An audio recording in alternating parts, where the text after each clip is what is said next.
Earth sign, Capricorn, Taurus, and Virgo, kumusta po kayo guys? Okay, so Earth sign, maraming salamat po sa walang sawang pagsubaybay sa ating mga reading. And kung kayo ay bago pa lang sa ating channel, mag-subscribe na po kayo guys. And i-click mo na rin yung ating notification bell para lagi po kayo guys updated sa ating mga bagong upload.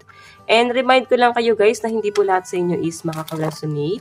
Pag hindi po kayo guys naka-resonate, ay ibigay na lang po muna natin sa iba. So tignan natin Earth sign.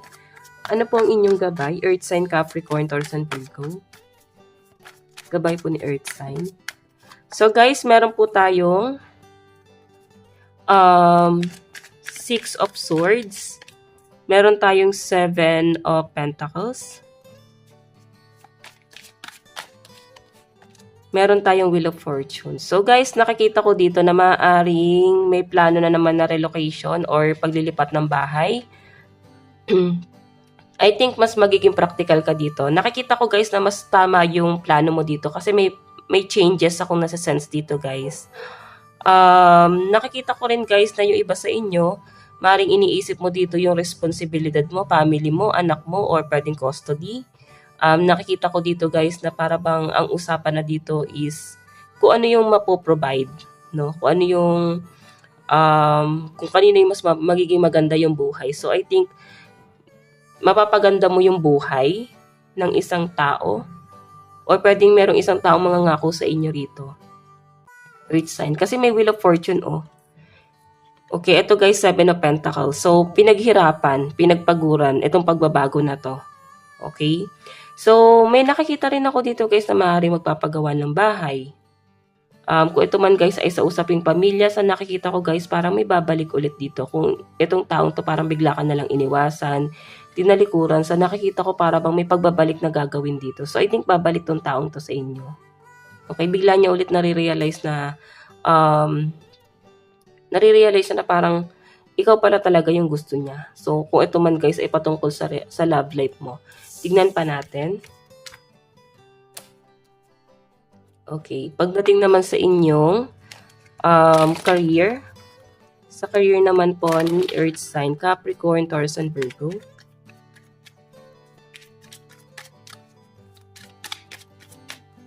Meron po tayong defeat. Okay, so I think yung iba sa inyo guys, nag-end na kayo, no? Nag-end of contract na or pwedeng yung iba dito guys na nag-a-apply, siguro nagkakaroon ka ng disappointment kasi para bang ilang beses ka nag-a-apply tapos hindi ka matanggap-tanggap dun sa ina-applyan mo. Tignan pa natin. So guys, meron tayong indecision. So nakikita ko dito guys, maaaring may competition na nangyayari, sipsipan, parang may mga plastic kang nakakasalamuha sa trabaho. Para bang masyado ka na nilang nilalamangan guys. Okay, hindi na guys patas ang pakikipaglaban nitong mga taong to. So nakikita ko dito guys, wag mo na silang sabayan daw kasi walang masama sa pagsuko dito guys. Kasi pag sinabayan mo pa sila guys, magiging toxic ka rin. So siguro gawin mo na lang yung trabaho mo. Okay? And wag mo na lang pansinin yung mga toxic. Siguro yung iba dito parang naiisip na mag-resign kasi yung environment, hindi nyo guys nagugustuhan. Okay, siguro mahirap guys makisama sa mga amo. Tingnan pa natin. So, meron tayong upheaval. So, may ending talaga guys. So, I think may mga magre-resign dito. Siguro inaantay lang nung iba sa inyo yung para bang resignation letter nyo or pwedeng inaantay nyo lang yung 13-month pay mo. Bonus. Tignan pa natin guys sa daloy ng inyong kaperahan, Earth sign. So, meron po tayong skill development. So guys, sa pinapakita sa akin dito, pagdating sa daloy ng pera mo, maaaring meron ka ditong talent na ine-enhance mo kasi pwedeng ito ay napagkakitaan mo kasi skill development. So I think nagsisimula mismo sa sarili mo yan. Earth sign, no? Para bang gusto mo pang i-enhance yung talent mo na yan kasi nakikita mo na parang kumikita ako doon. Parang may pera dito, mas lumalago yung pera ng iba sa inyo Earth sign. Okay, so kung ito man guys ay patungkol sa business, Earth sign, so nakikita ko na mas magiging successful ka. Kailangan mo lang talaga na i-develop pa yung skill mo and yung iba sa inyo siguro nagtitrain pa kayo. Okay, meron tayong achievement. Ayan, marami na kayong na-achieve guys, lalo na yung iba dito na may business sa pinapakita sa akin. Ayun, victory. Napakaganda nito guys. Ang ganda ng daloy ng pera ng mga earth sign guys. So I think ngayon mo nasasabing stable ka sa buhay guys. Okay? Tingnan pa natin guys pagdating naman sa love life mo. Napakaganda niyan guys sa pinapakita sa akin. Nandito yung victory kasi oh. Siguro may mga fresh graduate or pwedeng kayo ay nagmasteral. Iba sa inyo guys, maaaring literal na pumasa sa bar exam. Okay, so tingnan pa natin guys, pagdating naman sa love life mo, Earth sign Capricorn, Taurus, and Virgo, meron po tayong strength. So kung nagkakaroon ng gulo sa pagitan nyo ng person mo, sa nakikita ko guys, maaaring ito ay ayusin nyo. Mukha kayo ay magkakasundo ulit guys, no? May settlement na mangyayari. So I think kung nagkaroon kayo ng hiwalayan, I think magkakaayos ulit kayo. Parang magkakabaligan lang ulit guys sa pinapakita sa akin.